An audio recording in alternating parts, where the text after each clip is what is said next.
もし最愛の恋人があなたから全てむしり取ろうと考えていたら、遡ることおよそ16年前の2007年12月19日、中国雲南省麗江市。この日、どこか上品な雰囲気を漂わせた一人の中年男性が町外れのマンスリーマンションを訪れていました。男性の名前はム・ホンジャン39歳。高速道路建設のプロジェクトリーダーを務めるやり手のビジネスマンです。ホンジャンがチャイムを鳴らすとドアの隙間から顔を覗かせたのは、彼とは親子ほどの年の差を感じさせる女性。会いたかった。女性はまだあどけなさの残る笑顔を浮かべ、マンションの中へホンジャンの手を引っ張っていきます。それから数時間後、マンションの駐車場から姿を現したのは1台の車。運転しているのは先ほどの女性でした。車はどんどん人気のない山道へと進んでいきます。そしてある地点に差し掛かった時、車の窓からビニール袋に包まれた何かが投げ捨てられていました。鈍い音を立てて崖を転がり落ちるビニール袋。その中身はホンジャンのバラバラ死体だったんです。バラバラ死体となった愛人を山道に投げ捨てる女性。彼女はなぜ愛していたはずの男性を殺害してしまったのか。女性が欲したのは誰もが一度は憧れを抱き、時には人を狂わせてしまうものだったんです。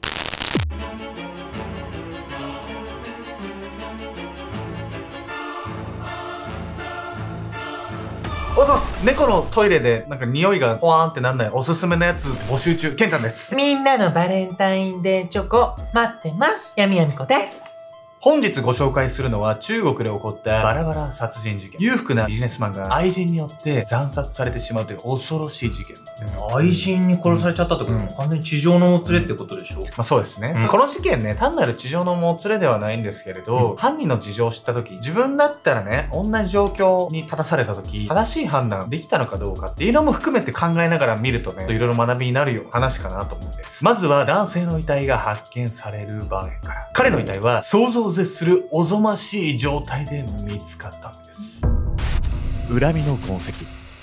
遡ることおよそ16年前の2007年12月22日。舞台は中国雲南省麗江市。おい、みんな来てくれ。そう言って山道に転がっていた黒いビニール袋を掲げたのは一人の警察官。周囲の同僚たちはその声に呼び寄せられ、彼の元へ集まります。この日、町外れの山で行われていたのは、数日前に行方不明になった39歳の男性、ム・ホンジャンの捜索活動。この山の付近で彼の車が発見されたため、警察は山の中に的を絞り、捜査を展開していました。そして、捜査開始から間もなく、その不審なビニール袋が発見されたんです。警察はすかさずその中身を確認します。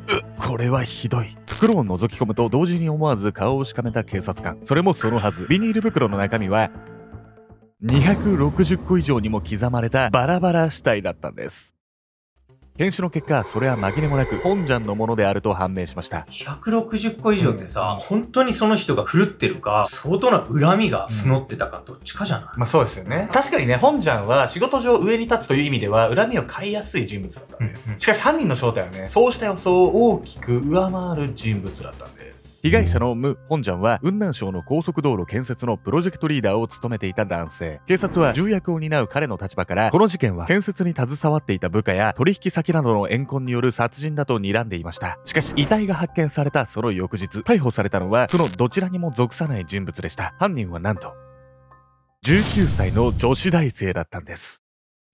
女性の名前はチャン・チャオ。彼女は現場からはほど近い雲南大学に通っていました。チャオが逮捕されると、事件の報道は大学内に瞬く間に広まっていきます。チャオが殺人なんて信じられない。何かの間違いじゃないの。そうやって生徒たちが動揺したのは、同じ学校に通う女性が殺人を犯した事実に対してだけではありません。彼らの知る限り、チャオは学業に熱心で真面目な学生。性格もおとなしく、年の離れた会社員を殺害する理由など、想像も及ばないような女性だったんです。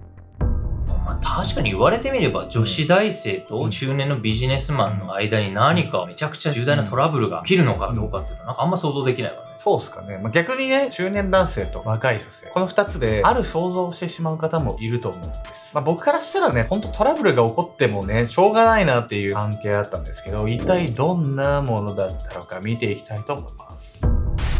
秘密の関係。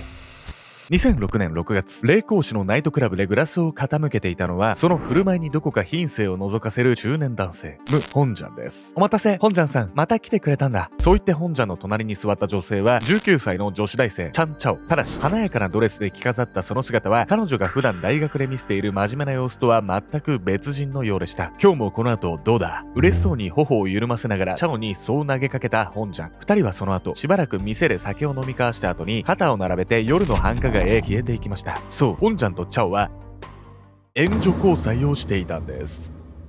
エリートビジネスマンのホンジャンは非常に裕福で、毎晩のようにナイトクラブに入り浸っては豪遊していました。そしてホンジャンの遊び相手の中でも彼の一番のお気に入りのホステスがチャオだったんです。ホンジャンがチャオに貢いでいた額は月に3万元。なんと毎月日本円にして約60万円もの小遣いを渡していたんです。ホンジャンの死後、その事実を知らされた彼の妻は驚きのあまり言葉を失っていました。それもそのはず、ホンジャンの職場や家庭での印象は誠実そのもの。夜の街で豪遊するその姿は完全に裏の顔だったんです。女子大生に月60万って額半端ないわよ。ホンジャンもチャオもさ、真面目っていう印象で職場だったり学校で広まってたわけでしょ。ですがね、チャオが通っている大学の上層部の方々も、チャオがホステスやってるの気がついてたんですよ。そしてそれをね、やめさせようと働きかけていたんですけど、その後不可解な出来事が起こるんです。困ったような表情を浮かべ、受話器を握っているのは、チャオが通う雲南大学の職員。チャオは2006年にこの大学へ入学し、それから間もなくホステスのバイトを始めていました。学生が夜の街で働くことは当然、大学側からは良しとされず、噂を聞きつけた職員はバイトを辞めさせるため、チャオの実家へ電話をかけていたんです。はい。何度かコール音が聞こえた後、電話に出たのはチャオの母親。大学職員はそのまま事情を説明します。すると、チャオの母親からは、職員も思わず眉を潜めてしまう返事が返ってきたんです。そうですか。それがどうかしましたか？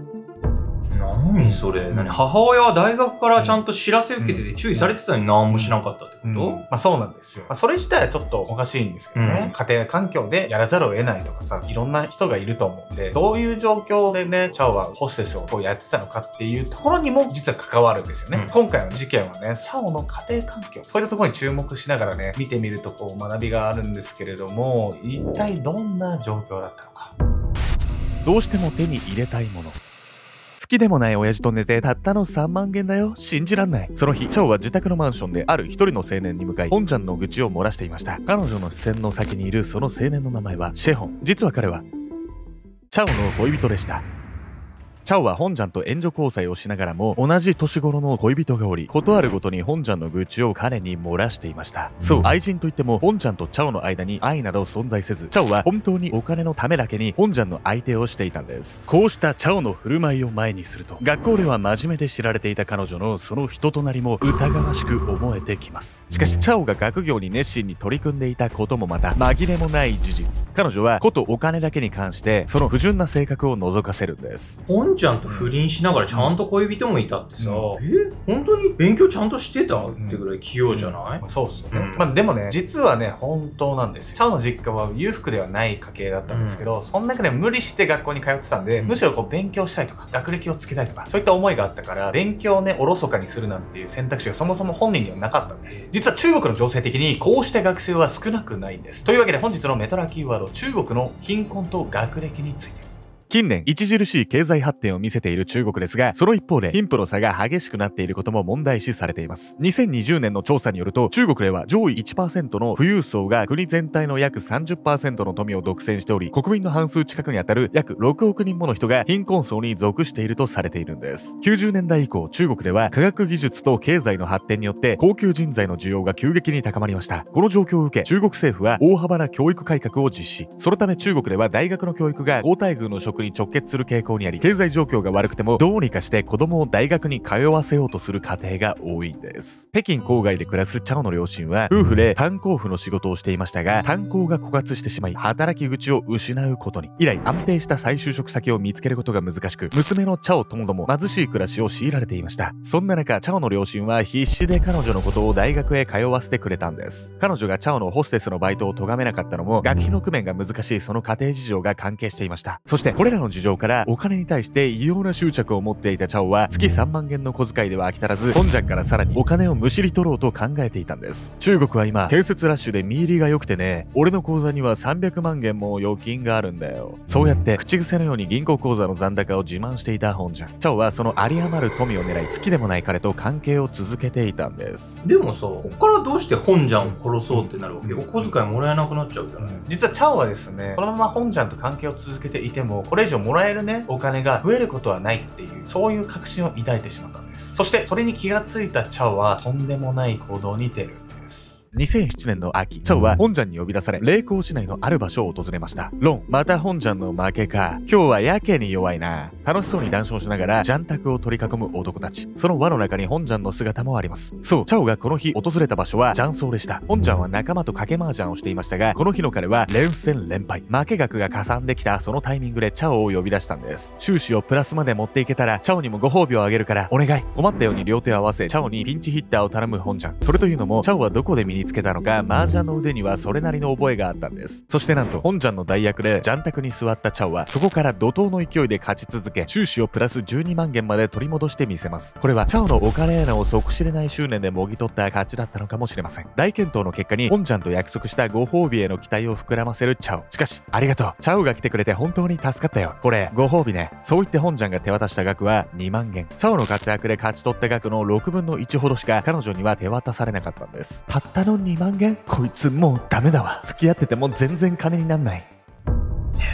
もしかしてこれで殺そうとか思うわけ？殺してもお金がもらえたり増えたりするわけじゃないじゃない。まあそうですね。ただね、普通の人はそう思うんですけど、普通じゃないチャオは極端な考えに至るんです。なんと、もらえないものは奪えばいいと。ジャイアンと一緒っすよ。ジャイアンね。執着に溺れた女。2007年12月、チャオは恋人のシェホンとその友人、チェン・ガンルーを自宅へ呼び出しました。ナイトクラブの客にいつまでも金を返さない奴がいるの。あのお金が返ってこなかったら私、どうやって暮らしていけば。深刻そうな表情でそう話すチャオ。当然これはガンルーを仲間に引き入れるための演技でした。さらに続けて、恋人のシェホンが追い打ちをかける一言を放ちます。相手は金持ちの親父だ。金を奪うのを手伝ってくれたら、お前にも分け前をやるぜ。すると、大金を手に入れるチャンスに惹かれたガンルーは、すぐさま犯行に加わることに。そこから3人はターゲットの本ジャンを呼び出すためのマンスリーマンションや逃走用の車の手配など抜かりなく準備を進めていきます。こうして迎えた2007年12月19日、運命のその日がついに訪れてしまうんです。午後8時、町外れのマンスリーマンションを一人の男が訪れた。本ジャンだ。ここがチャオの新しい家か。なかなかいいところに引っ越したじゃないか。そう、チャオはこの日、新居に引っ越したことを口実に本ジャンを呼び出していた。本ジャンさん、待ってたよ。二人で引っ越し祝いしようと思ってごちそうたくさん用意したんだ。さあ、上がって。ドアを開けたチャオはいつもの人懐っこい笑顔で本ジャンを手招きする。子供のようにはしゃいで見せる彼女に本ジャンも頬を緩ませながら部屋の中へと歩みを進めた。しかし、どうして何も物がないんだ。人が暮らしているとは思えないその部屋の様相に違和感を覚える本ジャン。ただ、彼がそう気づいた時にはもう遅かった。君たちは、マンションの奥の部屋へ通された本ジャンの目に飛び込んできた二人の見知らぬ男。チャオの恋人シェホンとその友人ガンルーだった。本ジャンが何かを言おうとする前にシェホンとガンルーは彼を取り押さえた。そしてロープで強く首を締め付けられた本ジャンはそのまま気を失ってしまう。しばらくして本ジャンが目を覚ますと、目の前には彼に向けてビデオカメラを構えるチャオが立っていた。本ジャンは両手両足を拘束され、身動きが取れない。そんな彼を見下ろしながら、チャオはいつもの人懐っこい笑顔とは別人のような不敵な笑みを浮かべ、こう言った。殺されたくなかったら、キャッシュカードの暗証番号を教えろ。そんな、教えるわけ。チャオの要求を拒もうとした本ジャンだったが、両脇の男たちが彼の手を掴み、爪の間に爪楊枝を差し込み、やめてくれ！悲痛な叫び声を上げる本ジャン。そこから彼が暗証番号を口にするまで、それほどの時間はかからなかった。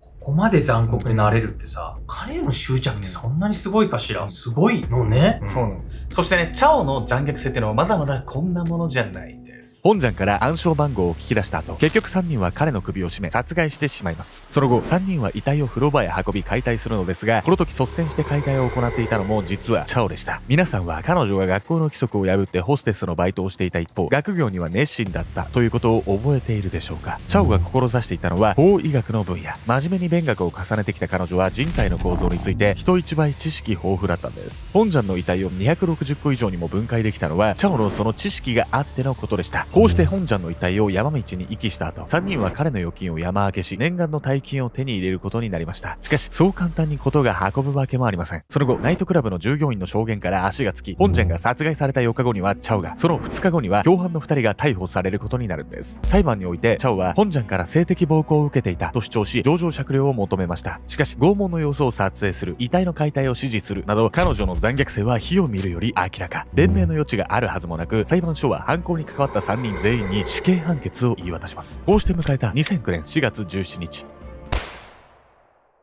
チャオを含む3人は銃殺刑でその生涯を閉じることになりました。学業に懸命に励むひたむきな一面を持ちながら、満たされない生活に不満を募らせ、取り返しのつかない犯行に及んでしまったチャオ。彼女の変貌を前にすると、時として人を殺人犯にすら変えてしまうお金の恐ろしさを感じずにはいられません。